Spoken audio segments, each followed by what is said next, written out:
Bonjour à tous, aujourd'hui nous allons parler de l'argument de l'incroyance. Voici. L'incroyance est un mal dans la mesure où le salut s'obtient par la foi. Or, dans la mesure où Dieu est omniscient, omnipotent et bienveillant, il devrait rendre toute personne croyante en lui.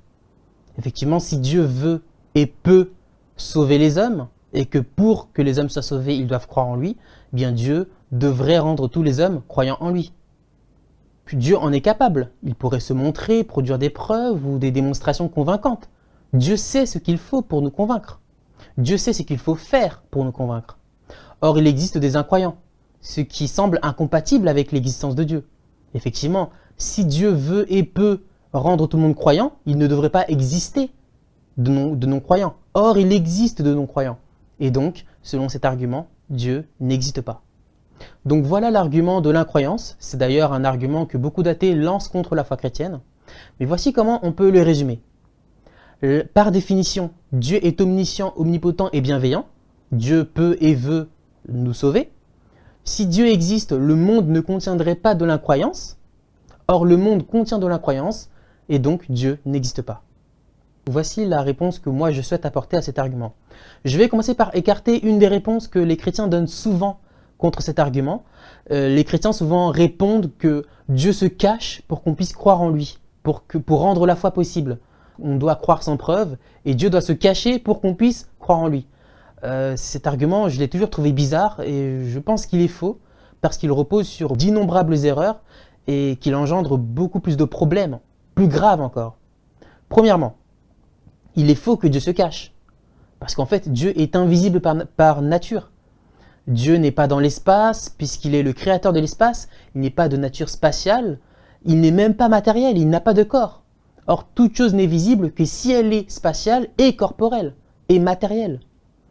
Donc Dieu ne choisit pas d'être invisible, il est invisible. Alors, il peut bien y avoir des manifestations de Dieu, des phénomènes qui manifestent la présence de Dieu, mais aucun de ces phénomènes ne peut montrer directement Dieu. Même l'exemple de Moïse qui parle avec Dieu à travers le buisson ardent, ou bien plutôt, Dieu se manifeste à Moïse à travers le buisson ardent. Eh bien, tout ce que voit Moïse, ce n'est pas Dieu directement. Toute l'expérience de Moïse se réduit à voir un buisson qui est en feu. Il ne voit pas Dieu directement. Et quand bien même le ciel s'ouvrirait et qu'une voix dirait « Je suis Dieu », eh bien, on pourrait toujours répondre eh bien, que l'on est victime d'une hallucination. Bien que c'est le résultat de multiples coïncidences. Le ciel s'ouvre à cause d'un phénomène météorologique, par exemple un tonnerre, ou bien un vent produit le son « je suis Dieu », mais sans qu'en réalité personne ne parle. Alors, dans l'expérience en fait, on ne peut pas prouver par l'expérience que Dieu existe. On ne peut pas avoir de preuve expérimentale que Dieu existe. Et ça, c'est un élément que j'ai développé dans cette vidéo. Alors, certains disent que cela est bien ainsi, puisque ça permet de croire et que la croyance s'oppose au savoir. Ils disent que croire et savoir, c'est opposé. Et donc du coup, c'est bien qu'on ne sache pas, que Dieu ne produise pas de preuves pour qu'on sache qu'il existe. Comme ça, on peut exercer la foi, on peut croire. Ça, c'est également un élément que l'on a vu dans la vidéo précédente, que je vous invite à voir. Mais cette idée est en radicale contradiction avec la Bible. Une telle idée est absurde, car non seulement il faudrait croire, mais en plus dans la bonne religion en plus. Alors, bibliquement, la foi, c'est pas une adhésion intellectuelle, c'est pas une croyance. La foi, c'est une attitude, c'est un mode de vie. La foi, ça se dit émouna en hébreu, et ça désigne le fait d'être fidèle, de s'engager, de faire confiance. La foi appartient au domaine de l'action. Et on le voit particulièrement bien avec Jacques, lorsque Jacques dit que les démons croient intellectuellement que Dieu existe, mais que pourtant ils tremblent parce qu'ils n'ont pas la foi. Et c'est-à-dire qu'ils n'ont pas confiance en Dieu. Ils ne sont pas disposés à reconnaître Jésus comme Seigneur, maître de leur vie.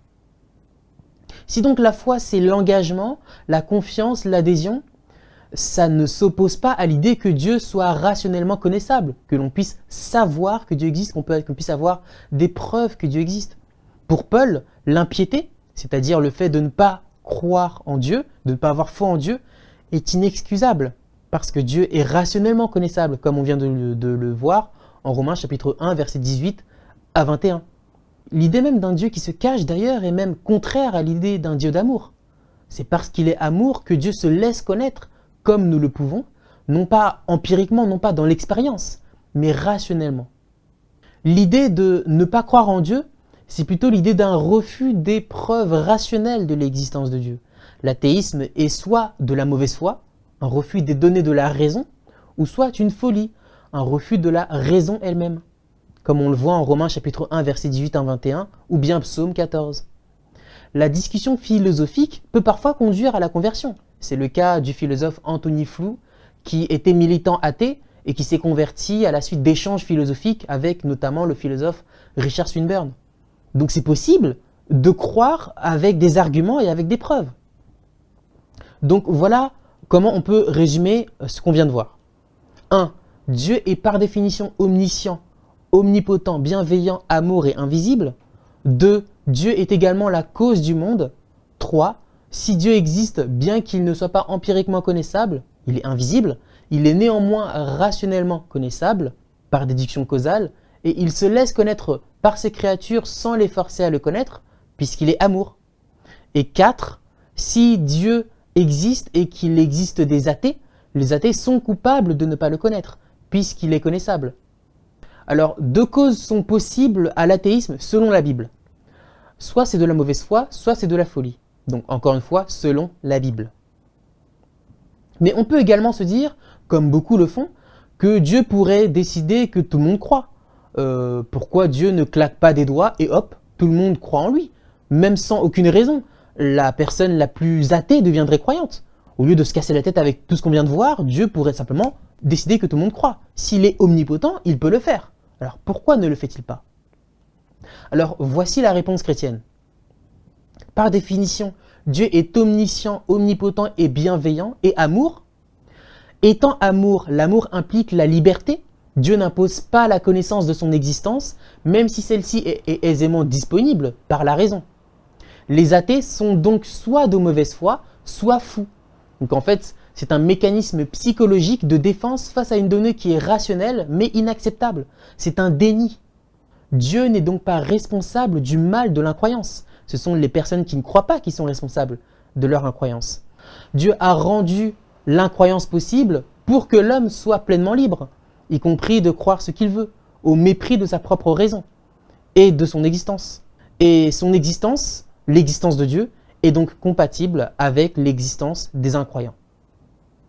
Je vous remercie d'avoir suivi cette vidéo et j'espère qu'elle vous a éclairé, qu'elle vous a édifié. Je vous laisse liker, commenter, vous abonner, activer la petite cloche afin de ne rien rater de la suite. Et puis moi, je vous dis à très bientôt.